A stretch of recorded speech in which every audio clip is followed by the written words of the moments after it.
Yeah.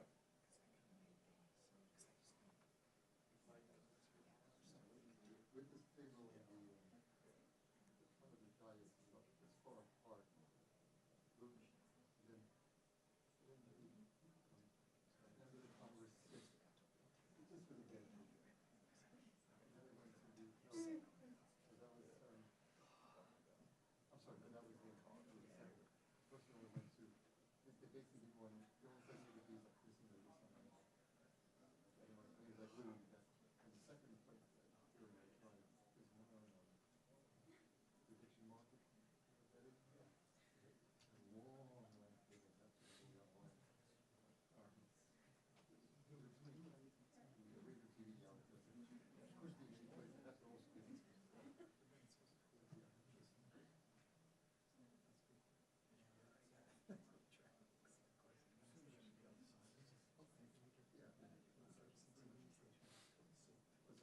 Wasn't like I'm somebody else, somebody else.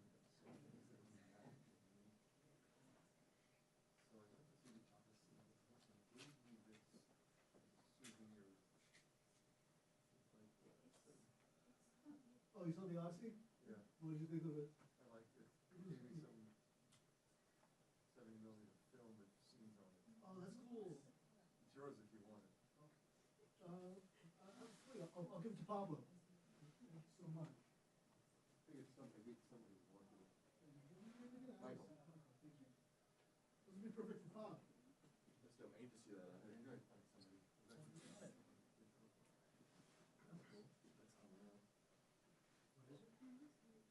It's 70mm film from the Odyssey with actual scenes.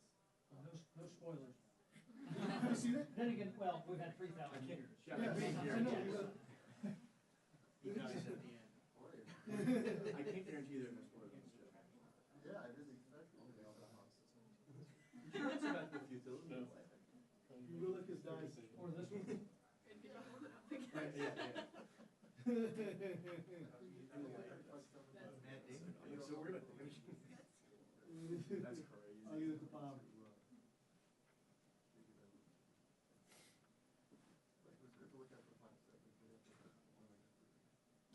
Lauren, what's going on?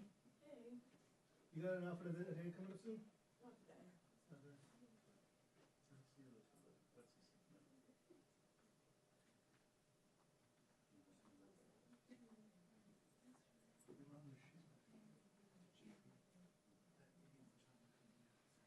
there.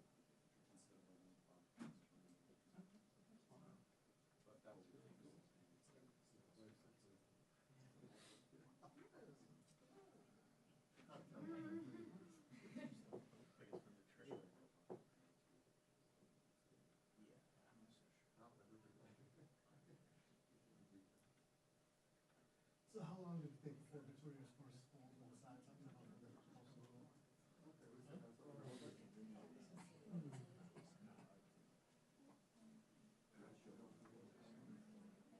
So hold on the floor, John's gonna go in the back room and down there. Sandwich your boy. What do they need in their system? Well, that's the thing is that typically these guys, it can't be bought.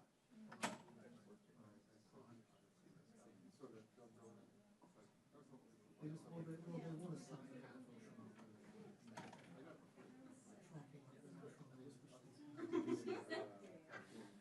Trunking, what I mean is like, you know, typically they can't get. That place where gutters are. You didn't turn it out, the toilet paper. But did you run out at home?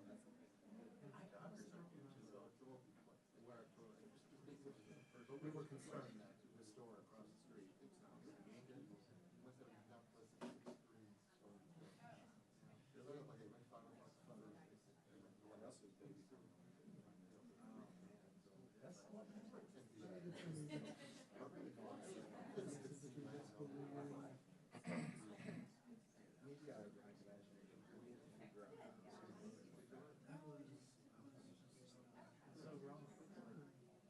Like, it's just confirmed.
Actually, the name,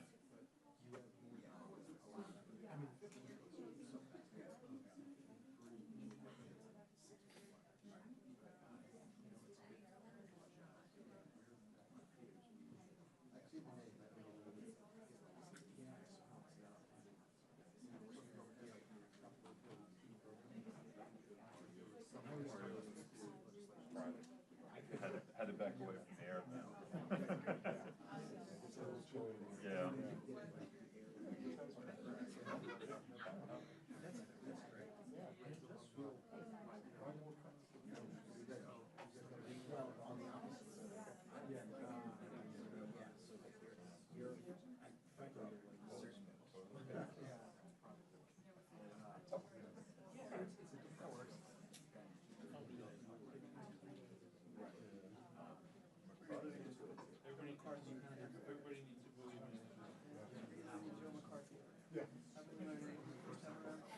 Lauren. Lauren.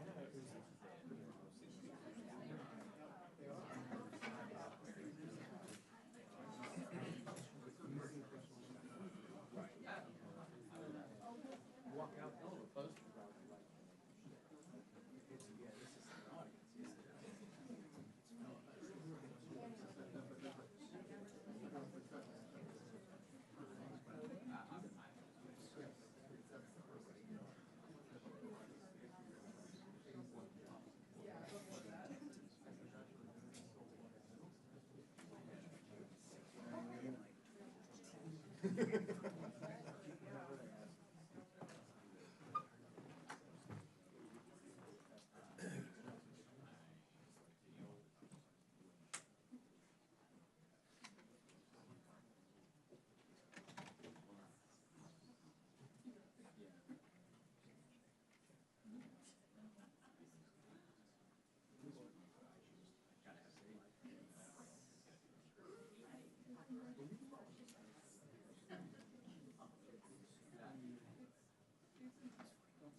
They even left the two electrodes over there. In the blue thing on top of my bag. I appreciate it.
Yeah, Michael gave it to me.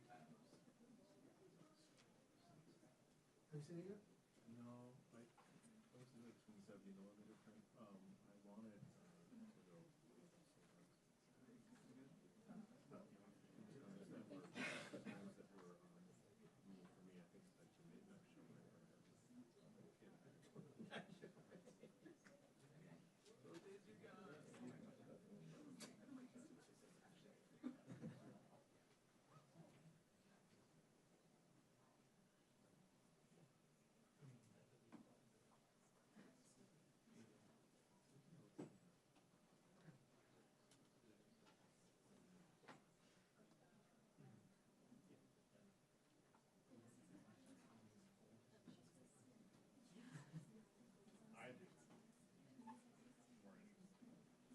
people are still online for that notification.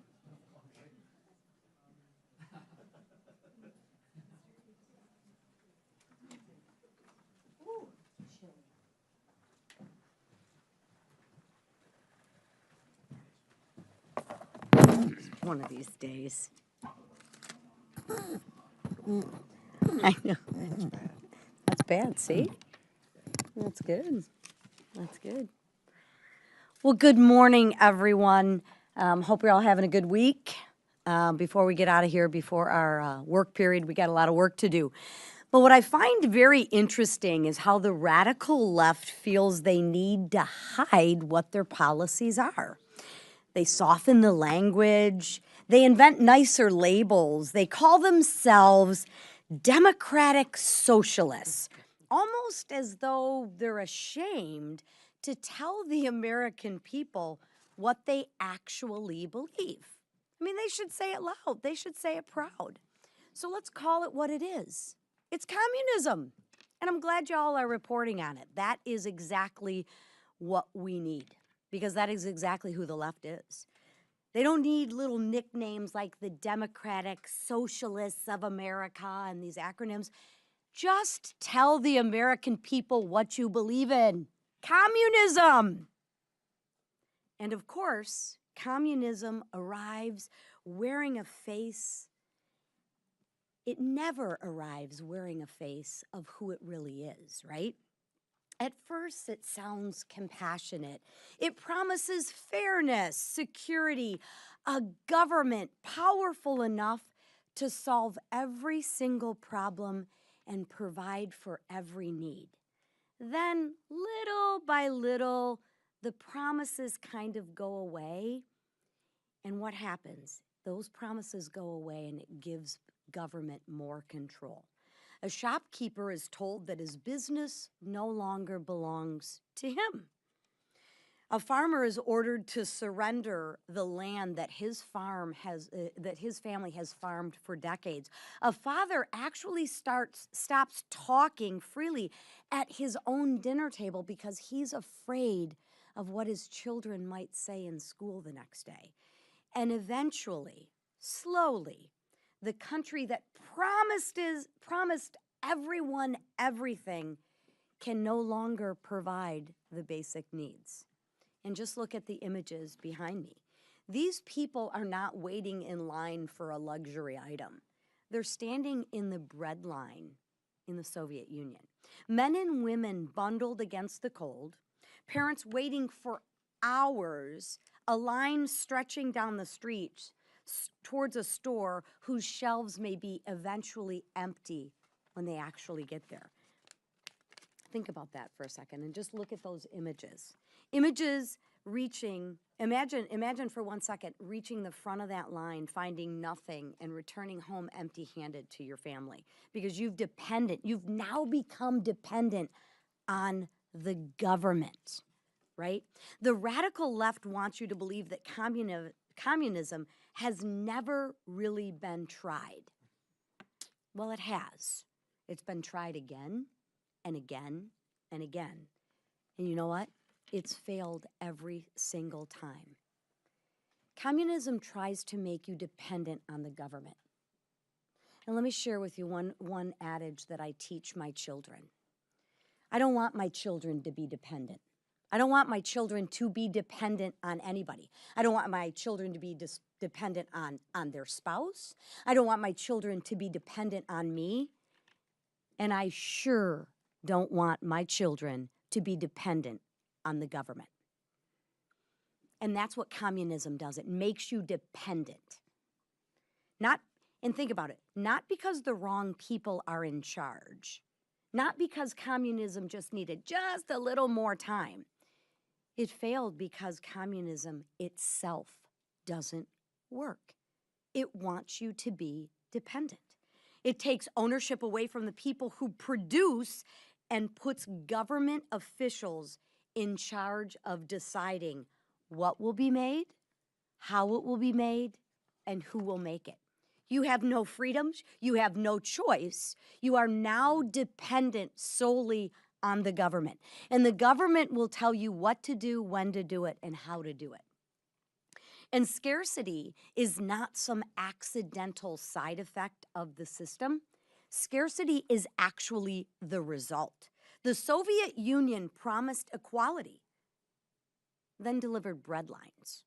It promised security, then built a society of surveillance and fear. It promised liberation, then trapped millions of people behind an iron curtain. That's where that road to communism leads. Yet the radical left is selling the same lie in America today. They've polished their branding, right? They've prettied it up. They've packaged it for social media and marketed it to young Americans and college campuses all over the world. They've packaged it as compassion, and they've made promises that they can't keep. But a friendlier name does not change the ideology, and it certainly does not change the end game. This is no longer confined to the margins. Communism has taken root in our universities, our largest cities, and it has taken root in the Democratic Party. Every attack on private property, every demand for greater government control, and every lesson teaching young Americans to despise capitalism drives those roots deeper. That's why every single Democrat voted to raise your taxes. They want to take your hard-earned money away from you and make sure that that hard-earned money goes to help somebody else.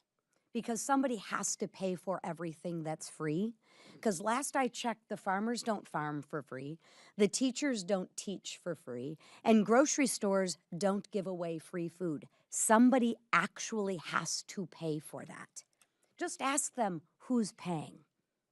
I'm going to tell you it's the producers. Americans will never become a communist country. We can never let that happen. And who's standing in the way? House Republicans are ready to stand in the way. We will expose communism's record. It's not an abstract political debate, but a warning written across the faces of the people in this photograph. We need to remember history because we do not want to repeat it. People who were promised everything by their government left waiting in the cold, waiting for a loaf of bread. America must never become that country. But stopping communists requires more than trimming back its most radical proposals. We have to dig it out at its roots, and that's what we as Republicans will continue to do. Just look at the Democratic Party. They are divided right now. We are united. We believe in freedom. We believe in traditional American values. We believe in capitalism, and we believe in people. We believe people should, and will continue to control their own destiny, not the government. And we will dig it out by our roots. And the person who I want to introduce you to next is Nicole Malliotakis, who has quite an interesting story about communism. Thank you.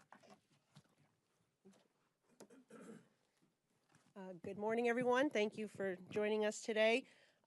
I represent New York's 11th District. I'm the daughter of a Cuban refugee. My mother fled communist Cuba when Fidel Castro came in 1959.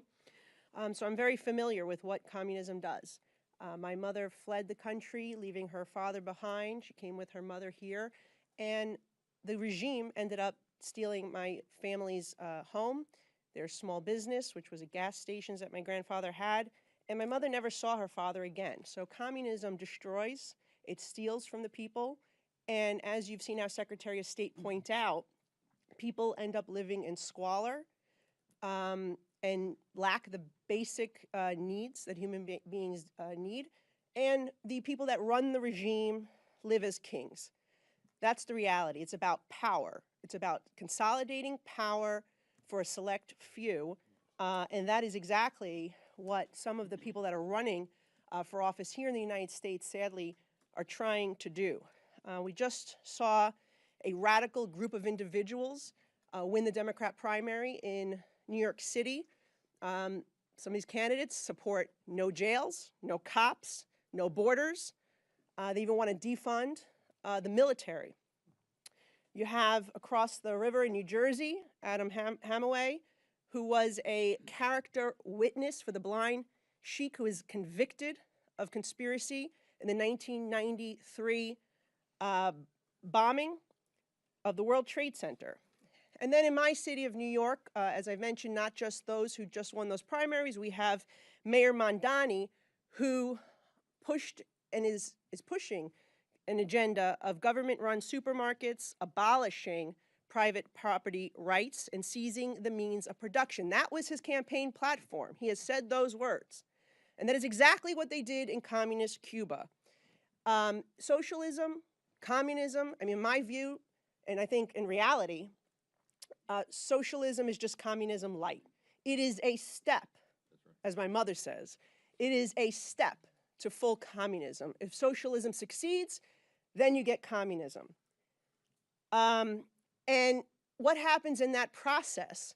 The government is stealing wealth from people, stealing property from people, and they are using that money to offer things, to redistribute things in a quest to consolidate that power.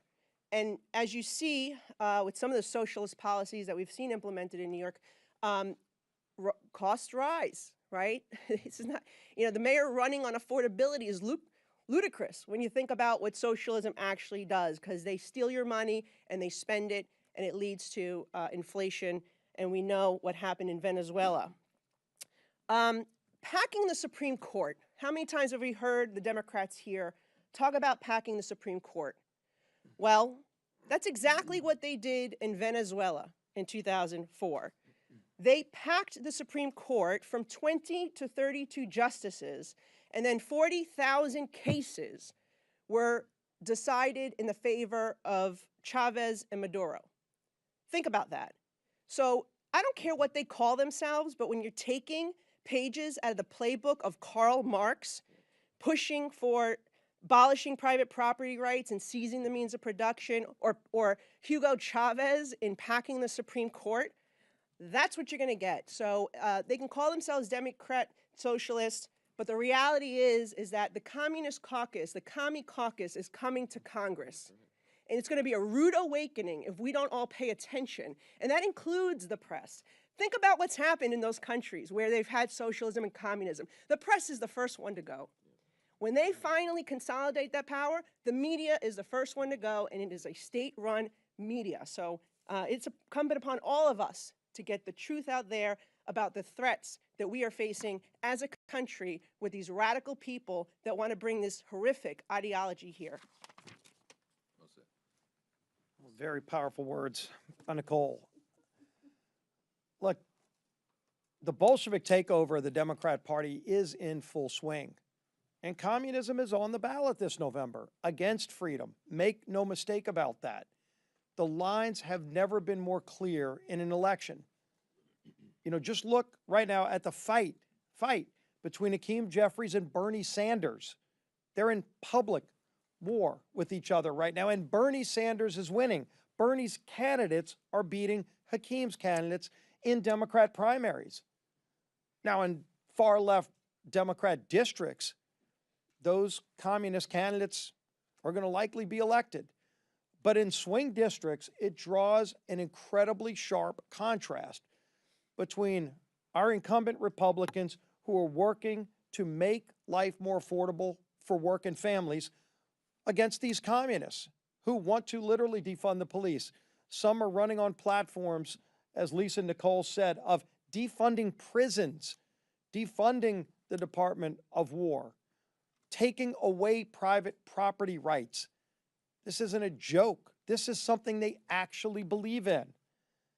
And you're seeing it play out in cities like New York, but it's coming to a town near you. And it will absolutely be on the ballot this November. Because the American people do not want America to become a communist nation. But that means Americans have to participate this November to stop it from happening. And we're going to see more votes on the House floor. What do they want to do? They want chaos. They want power is ultimately what they want. They can't articulate a real clear agenda for the American people, because they've been fighting us on all the things that would actually work to lower costs, keeping taxes low, keeping regulations low, getting government off the backs of working families, producing more energy in America, which lowers costs. Every Democrat voted against that bill. So their votes have been very clear on what they want to do. But look at some of their other votes. Last week, we had a vote on the House floor that was brought forward not by leadership, but a vote that would have defunded America's support of Israel. And the Democrats were literally divided right down the middle. A majority of Democrats voted to defund Israel. All but one Republican voted to support Israel. But if you look at the vote, even their own leadership was split right down the middle. Half of their leadership voted to defund Israel, and half of their leadership didn't. They're a divided party right now, again, where the communist wing of the party is starting to win out on all of these votes. Look at some of these votes. Again, a majority of Democrats voted to block military aid to Israel. A majority of Democrats voted no on denouncing the anti-Semitic terrorist attacks in Boulder, Colorado. A majority of them voted against denouncing those attacks. A majority of Democrats voted no on expressing support for law enforcement. A majority.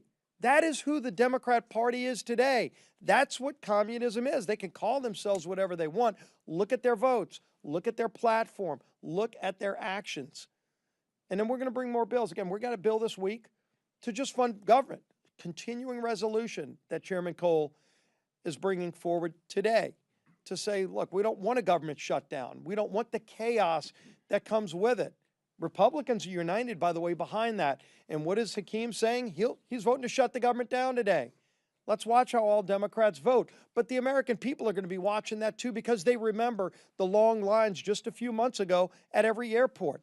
Democrats will be voting today to have 4-hour lines at every airport when you're going and taking your summer vacation this month for a hardworking family. Democrats will be voting today to take away paychecks from our men and women in uniform. That's what they'll be voting on today. Tomorrow, we're bringing up a bill to ban stock trading by members of Congress, something people have been calling for years. We're bringing that bill to the floor. Chairman Stiles' committee worked really hard to get a bill brought forward. Now Democrats are talking about voting against that. Bringing the NDAA. Let's see how that vote goes to just provide the basic layout for how our national defense should be prioritized. These are basic functions of government, basic responsibilities of reforming government. Bringing the Save America Act. Again, what is the Save America Act? Show and picture ID to vote. Not a complicated subject. Again, anybody that gets on an airplane has to show a picture ID to vote. Nowadays, if you want to go to Olive Garden and get unlimited pasta, you got to show a picture ID. This isn't complicated stuff, yet every Democrat is against these basic things. Why? The only reason you can be against that is if you want voter fraud. It's the only explanation, and they know that. American people get it. We've all seen polling. It crosses every spectrum. Black, white, Republican, Democrat. Everybody says, of course, ensure the integrity of the vote. One person, one vote. So that, and by the way, in states, and you saw this yesterday in Rules Committee, Chairman Stiles did a really good job of explaining it. In the states where they put stronger voter integrity in place, you actually have higher voter participation because voters actually trust the process better. And so we're going to have these votes this week. Before we leave for everybody to go back to their districts and work, we're going to have a lot to talk about during this break because we're going to be talking about the contrast on the ballot this November between communism and freedom. And the American people will absolutely choose freedom and keep this Republican House majority and keep our Speaker, Mike Johnson. Thank you, Mr. Leader, and good morning, everybody. We have a lot on our plate this week. It's going to be a very important week for the country and for House Republicans. I spend a lot of time on the road when we're not in session. I'm out campaigning in the swing districts and with our candidates and our incumbents all across the country the last 2 weeks, I've been from California to New York, Iowa, Nebraska, many points in between. And everywhere we go, the American people are seeing and understanding, and they're articulated in their own way, the stark contrast between the two sides. As we say all the time, this is not your father's Democratic Party. The chasm between the two sides and their visions for America and what we believe, our principles, our priorities, our platforms, has never been more divergent than it is right now. As I've said here many times, and I say across the country, you know, a few decades ago, Republicans and Democrats in Congress are arguing over marginal tax rates and shades of regulation. Now we are quite literally in a contest to determine whether we're going to maintain our status as the world's great superpower, the greatest nation in the history of the world, as a constitutional republic, or we're going to tear that down to the foundation like the communist Democrats want to do and go down this dark road of Marxism.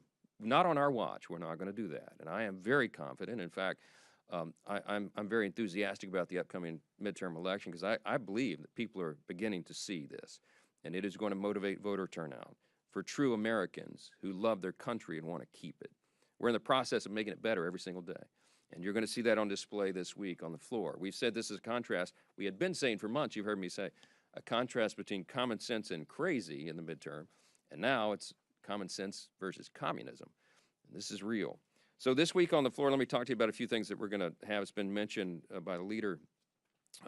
This week, House Republicans are going to take an important step to restore Americans' faith and trust in Congress and in American elections with the Stop Insider Trading Act. As Leader Scalise noted, this is something the American people have been very interested in for a long, long time. We have finally cobbled together what we believe is the vote coalition to make that happen. I want to commend the good work of the House Administration Committee and Chairman Brian Stile for their quarterbacking of this collaborative effort, and they've drafted a bill that I think is really, really well done. Too often, Americans struggling to make ends meet have watched as lawmakers have entered office to leave as multimillionaires. There's a handful of glaring examples. A couple of those people are still serving, notably on the Democrat side. The Stop Insider Trading Act does exactly what it says. It bans members of Congress from purchasing individual stocks from publicly traded companies, and it helps prevent public officials from profiting from inside information. It's a very logical thing to do. The bill also includes a very common sense and popular provision to ensure that voters must show a valid ID when they go to the polls to vote. Virtually all Republicans support that common sense measure, and over 70% of Democrats do, as acknowledged most recently by Chuck Schumer himself. And yet, watch, I bet you, not a single Democrat in the House or Senate will support these measures. Democrats only talk about corruption. Republicans are actually delivering real solutions to actually restore the public's faith in our institutions because we believe in this country. We believe in our matchless Constitution that is the envy of everybody around the world. And we believe on the 250th anniversary now is at a very important time to stand on that. Later today, House Republicans are going to move closer to responsibly funding the government as well. We're going to pass a totally clean, very simple continuing resolution that will fund the government through November. The CR is as clean as they come. There are no poison pills, there's no hidden maneuvers, there's nothing other than a simple extension of current funding levels. Now, this is going to be one to watch. Unfortunately, given that Democrats have already forced the two longest government shutdowns in American history in this Congress, one of them for 78 days, they've already demonstrated they don't care what kind of pain they inflict on the American people. They do this to try to score political points. I think they're making the wrong calculation here. Republicans are under no illusions about Democrats' intentions ahead of a very consequential midterm election. Today's Democrat Party, I think they have a very false impression. They think that they can score political points by trying to inflict pain. It's not going to work. They've shown there's nothing they love more than a government shutdown as tens of millions of Americans head to the polls in November. But this clean CR is an opportunity for both sides. So they have an opportunity to demonstrate they're committed to responsibly funding the government through November. And again, I bet you they don't help us on it. If the Democrats can't support this basic principle, then they are alone are going to own the chaos that ensues if the government shuts down after September 30th. On reconciliation this week, of course, we're going to move the ball forward on Reconciliation 3.0. We pass our budget resolution. That's what we'll do, send it to the Senate. As a reminder, this legislative vehicle is our best shot at accomplishing two key objectives of the people of this country. And these are very popular and important and necessary objectives. Number one, secure American elections by passing the Save America Act into law, as much of that as possible. That's the objective. Number two, protect and strengthen our homeland. How do we do that? We'll be providing supplemental funding in line with the administration's request to support our national defense and our farmers. Why is this necessary? Because Democrats have yet again refused to work with Republicans on basic election integrity and strengthening our nation's defense. As always, Republicans support our troops, our farmers, and election integrity, and we will demonstrate that again this week. Another big thing on the floor, as you know, is the NDAA, National Defense. Now, there was a time, all you remember, not too long ago, that funding for our national defense was a bipartisan exercise, because at the end of the day, everybody put the weapons down, metaphorical weapons, political weapons, and said, gee, you know, both parties have to acknowledge the necessity of maintaining our defense and supporting our troops. Surely that's the last thing we can agree upon, everybody would say. For 65 consecutive years, Congress has done exactly that, enacted the National Defense Authorization Act without fail. I am sad to tell you that is no longer the case, because the Communist Caucus, the Democrats now, have decided that they're not into that anymore. Republicans will once again be the only adults in the room as we vote to authorize this critically important funding, just as we have done under previous Democrat administrations for more than a century. Why? Because Republicans understand the priorities of the country, and even when we don't get our greatest preferences, we're still willing to do the right thing and support those who put on the uniform. But Democrats aren't there anymore. One final point, this week will prove beyond dispute Democrats' reflexive obstruction. That's what they do now. It's obstruction for the sake of obstruction. It is driven by Trump derangement syndrome and other maladies that they have. It's shocking to say, but today's Democrats would rather endanger our national security. They'd rather threaten the livelihoods of hardworking Americans. They'd rather punish their own constituents than work with Republicans to advance any meaningful policy under this administration. But here's the good news. Republicans refuse to allow the Democrats to railroad the legislative process with their relentless and childish obstruction tactics. No matter how hard they dig in their heels, we're going to work 10 times harder. We're going to deliver for the American people. We're going to make our country safer and more affordable for millions of working families. We've demonstrated that over and over. We'll continue to do it this week and in the days ahead. And that is why we're going to win decisively in the midterms. This is not a game. We're not going to turn this country into a communist experiment. We're going to maintain the greatest country in the history of the world. Take a few questions. Mr. Speaker. Go ahead. Thank you, Mr. Speaker. Eric Garcia, Independent. These past 2 weeks, Democrats ditched Graham Platinum from their ballot after sexual assault allegations. 2 members of your conference, Max Miller and Ford Mills, faced domestic violence allegations. Why would Republicans keep them in the conference, whereas Democrats are dropping somebody critically accused of sexual harassment? Well, the key word there is allegation. We have a process here.